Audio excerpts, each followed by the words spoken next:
Greetings and salutations. In this video I will be talking around atheism. I think it has definitely been done to death, so I don't want to continue to compound what is a beating of a dead horse here, but I think there is something still to be said around the conversations as they are and what appears to be as if a revanche or new theism when it comes to particularly online circles, whereby there's this aggregation of men who believe that they are the ones to relight or reignite the torch of particularly Christianity and Catholicism in the West, and that there is a resurgent force around life and being and the meaning derived from going to church and being religious. So what I'll do is recap a little bit of the current status and why the state of affairs in online religious discourse is quite poor, and that we can potentially reframe a lot of these discussions to be productive or at least guiding in terms of your own thoughts and feelings. Taking a lot from Spengler here I think is fairly important, just because his analysis of the cosmopolitan man and his relationship to both religion and God is fairly insightful. And it reminds us that we are in a late stage civilization and not this culture where Bach is communicating directly from God in music form, but we are in this godless post-Nietzschean era. The first premise basically is that we live in this, and particularly now with the advent of social media including YouTube, you get this new atheism. So new atheism, which at the forefront of this is luminaries such as Richard Dawkins and Sam Harris, and you had Christopher Hitchens, Daniel Dennett, people like this, who had a very outspoken way of dealing with the illogical, irrational side of religion. They were particularly strong proponents for what was scientism, which is almost the religious worship of science, but definitely this ratiocination as a belief system. Anything that can be rationalized, can be made sense of, that was teleological from a can be measured perspective, was seen as the ne plus ultra, and then everything else is detritus. It was the leftovers of what was once an important religious cornerstone of society, which has now aged and crumbled into this homage to something that we thought existed as an institution but no longer does. Clearly there's a lot to untangle with these topics, which is why you can get quite bogged down in the milieu. There is really micro scale topics like solipsism and the belief in a specific sect of Christianity or a specific saint's interpretation of certain edicts, and so you can get very, as I say, microscopic but granular here on these topics, where the small differences and disagreements can kind of garner a lot of attention, and that may be unjust. And then you can also go too far and discuss the need for irreligiousness or atheism in general to be the common or the monopoly almost on religious affairs in public institutions and in the public sphere in general, and that religiousness should be kept very private, as it is in most Protestant countries and in Protestant religious circles. So from that, I think we can first say that the new atheists, they were probably, if not too strident about being atheistic, they did definitely disservice towards atheism as a negation, whereas they tried to proposition it or structure it such that it was this positive, you can bend towards being an atheist, rather than the traditional sense of atheism being just a negation of religion, the unbelief in God. And so atheism in general has been a very passive version of being, of existence for the West since the 1800s. There's been very many atheists, and a strong surge in atheism in the 19th century led to what was a lot of different, you could call almost religious ideologies, and particularly around political and national forces. So the deconstruction of religion as an identity led towards what we could call Marxism, what we can call communism, socialism, fascism. All of these state and political energies derive a lot of their construction from religious systems and the religious stratas. We have the continuation of what is a clerical or I don't call it wizardly, but a priestly class. These people still need function So they're built in a certain way that means they are always going to be priests. It's where and how society allows them to embody this archetype is where we get certain religious feeling and leadership from. So we can see Dawkins and in particular Sam Harris try to lead this sphere here where they are trying to be this priestly class of atheism, and that's where I think everyone becomes, well, it's rather obnoxious, and the pugnacious attitude we have towards this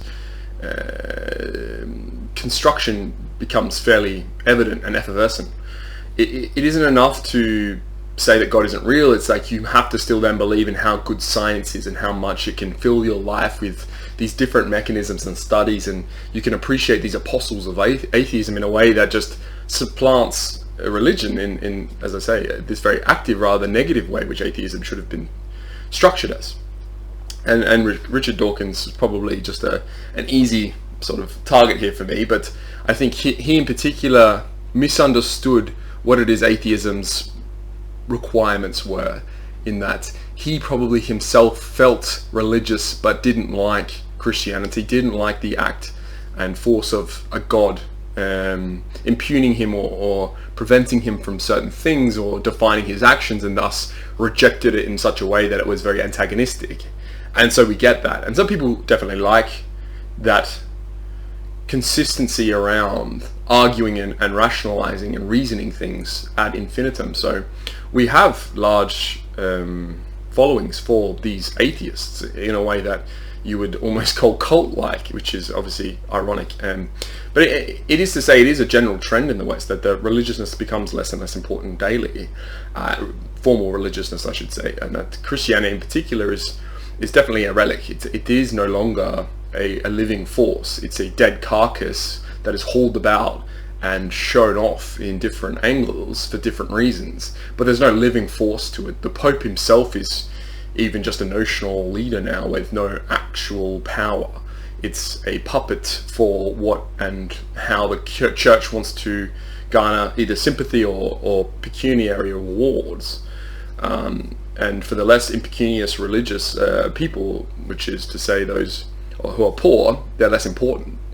And the state of religion now can be reflected in the only growing religions in the West that aren't foreign religions, things like Mormonism, whereby you have, and Scientology even, whereby you have a mechanism around creating cult and religious-like states, but with very, you always call it, grandiose and fictitious mythologies, which enable people to believe the things that they need to believe to give them their resources, and their faith is just a constituent of how much belonging means to you.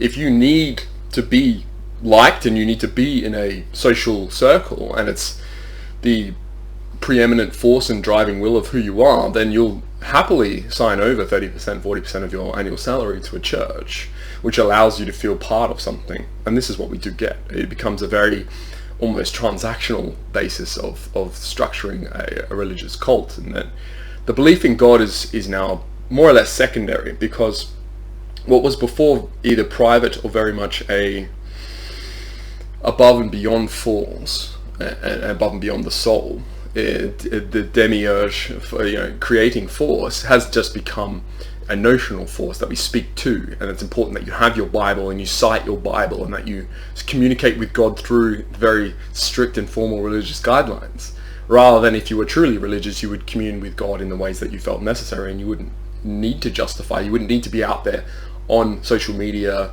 lamenting the state of the fall of the West in the religious sphere, and then trying to promulgate your own ideas as you should be a new Christian and theologist, and there's all this nonsense. It's LARPing, but not even in the, I would say, sincere and good way. It's a pathetic attempt to corral attention using, as I said before, relics and this idea that you can have a pastiche or even just a direct homage to something that was once important, that we feel historically was important. And so you have young men, as I said, LARPing as these New Age Christians with a crusader helmet or iconography, things like that. This in general has an attribution of negative force to it, so it's almost reversed the roles that scientism is now the positive religious force in the West, and that you do then get this negative Catholicism or resurgent Christianity of, you should believe in us because we're the warrior class now and we're the underdogs, and that we feel as if we can be the guiding light to return to what was morality. But the church has always been a negative force for morality. Powerful men have had to cower to the church only to bend their will for certain wants and needs that they had in the material realm.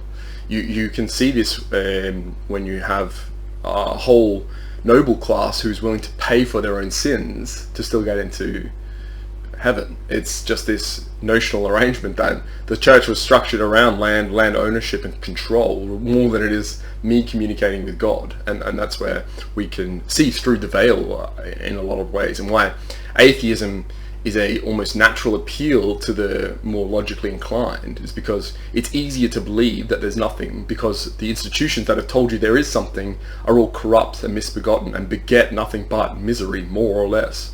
And as I said, you can see that this is the general trend here in the West. The US is not even an anomaly, considering that they have a large surge of Mexican Catholics. So you have high levels of third worlders who are very religious, as you can see. So religion is more or less the forte of anyone who's in the third world and not post-Soviet. But the Soviet and communist states based themselves into religions, and that's why you have these figures who are godlike in their reverence. Seen even in states like Korea, where you have an eternal God who was once a living man, etc. And then you can also probably lump in Buddhism to that atheistic category of spiritualness, and that's why you have so many Western or Occidental peoples pursuing Eastern religions, is because they feel religious, but they're not quite sure what true religion actually is and means, and that they want to fill this void. It's also how we become a state of irreligiousness, is because we're unguided now, and that people are very bad at constructing their own guidance systems. They like to latch on to existing coherent systems and feel like that they can understand them and then be a part of them.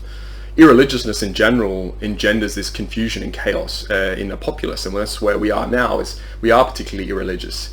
You can switch and change churches because you feel as if the differences are meaningful, even though obviously notionally they're not at all. And these small understandings or misunderstandings between different Baptists, Anabaptists, Protestants, Catholics, evangelicals even, it's all just nonsensical. It's unimportant, and it's only important if you have nothing else to talk about or care about. If you're and this is where Nietzsche comes in, and with his proposition here, and I can even read on this, where he says, once one said God when one looked upon distant seas, but now I have taught you to say, overman.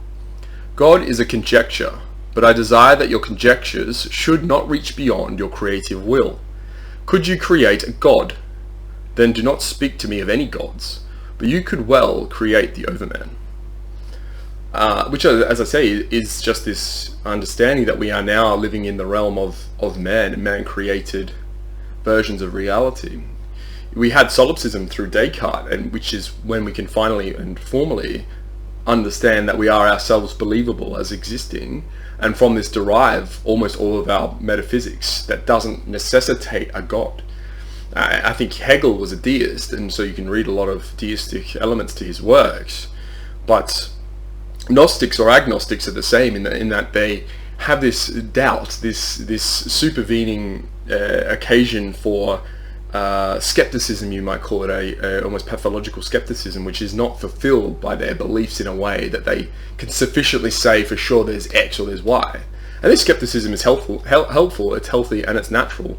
But I think there's always this overlaying contribution or attribution towards the need to still qualify yourself. Is to say, when someone asks you, are you religious, are you atheist, you have this desire to brand and label yourself, because there's enough doubt and inconsideration around your own place and time on earth that you don't want to feel as if your ego is going to be able to handle the loneliness, that you are maybe just the one in the crowd who doesn't have something to believe in, which once again is probably a spook, if anything at all. It's just a degradation, and it's an assetification of your ego down towards what is nothingness.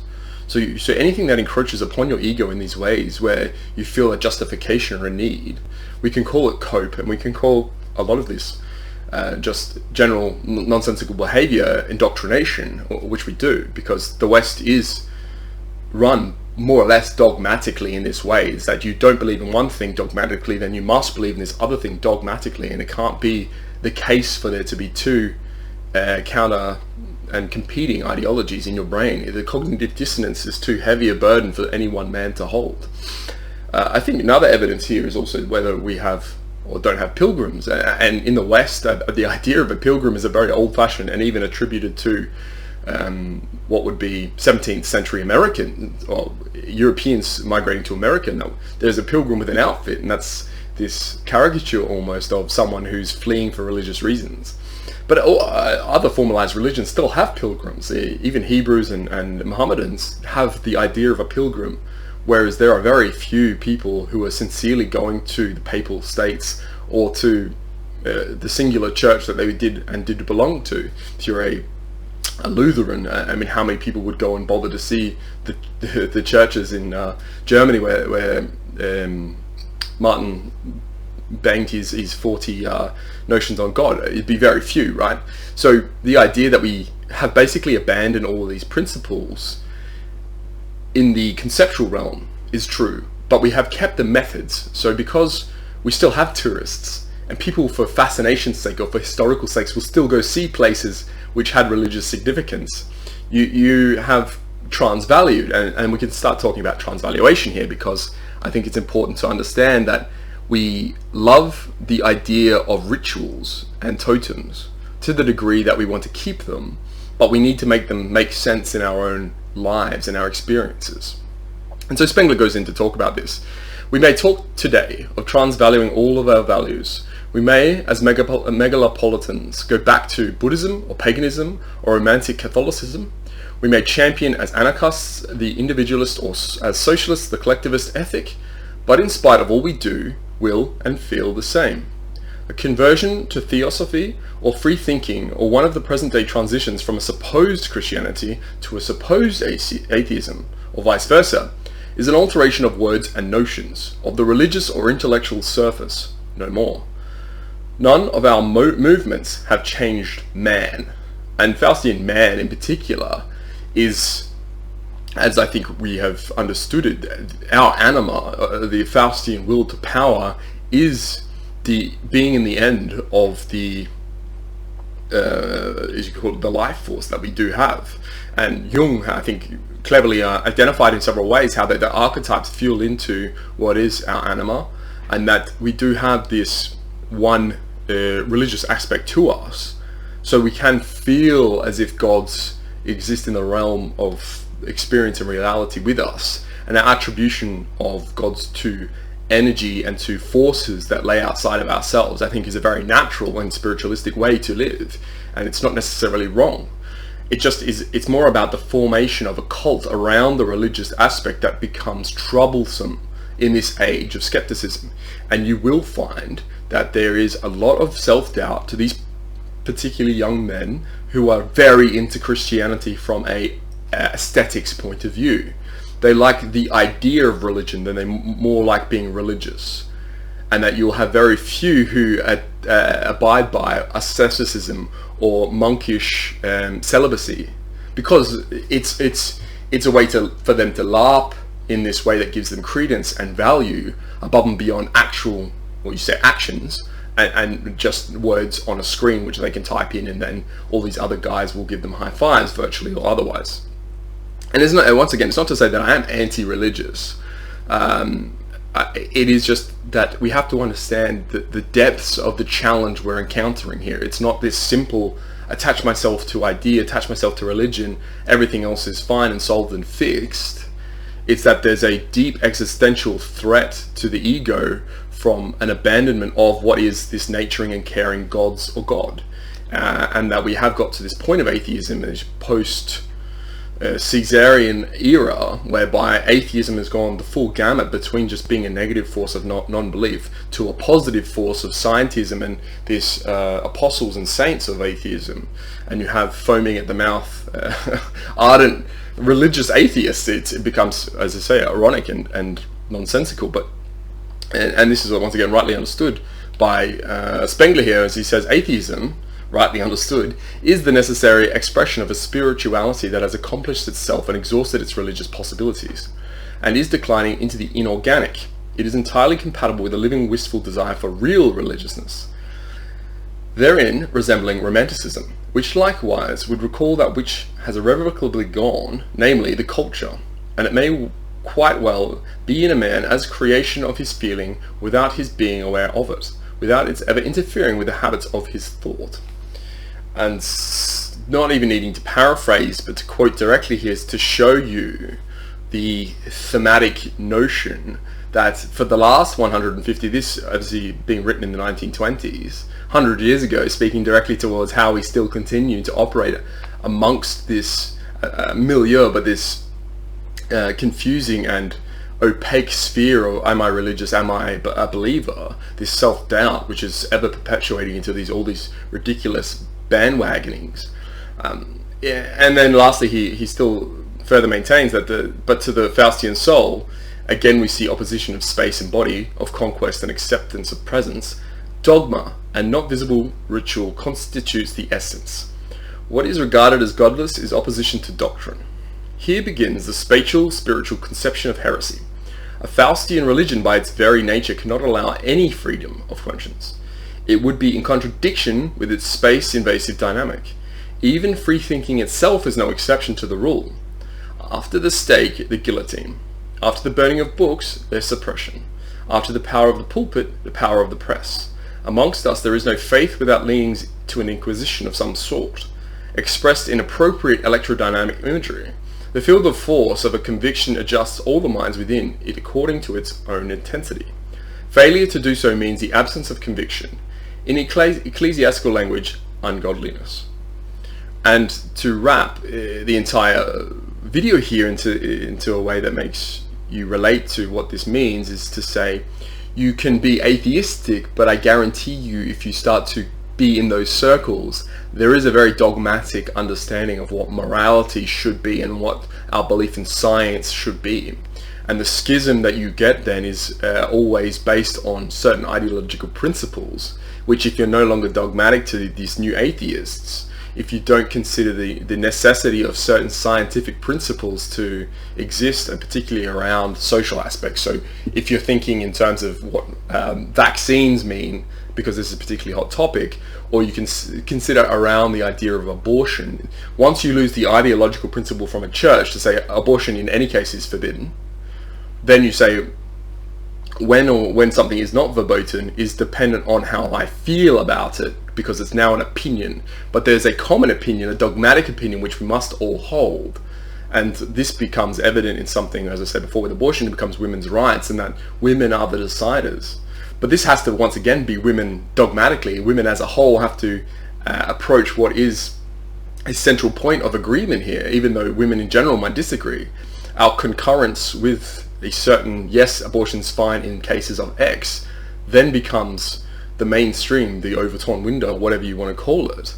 And our zeitgeist doesn't allow for dissenting opinion, because it's contradiction and contradistinction to a dogmatic approach. Is to say you cannot have a varied, multitudinous and complex way of reasoning on topics when the appropriate and only acceptable opinion is given to you on these subjects. And once again, it just becomes religious. And this is why everyone who isn't into New Atheism detests people like Richard Dawkins and Sam Harris, is because they're particularly ignorant on this distinction. They operate under the guise of a continuation of morality beyond Christianity in a way that isn't dynamic, and so they ascribe to the concrete and inviolable degree on some certain topics, which is just obviously nonsensical. They also have very poor understanding of what freedom and you might call it free will is, and they're also very poor at understanding will to power. But these are secondary, I think, to what the core thesis of at least this video is to highlight why atheism in general is obnoxious, and that even if you are atheistic, but if you're sensible, you wouldn't actually ascribe yourself to be an atheist, even online or in person. You would probably say, I do not believe in God, and that's the continuation of the negation of a religious force or a godly force versus the actual ascription to something religious like new atheism.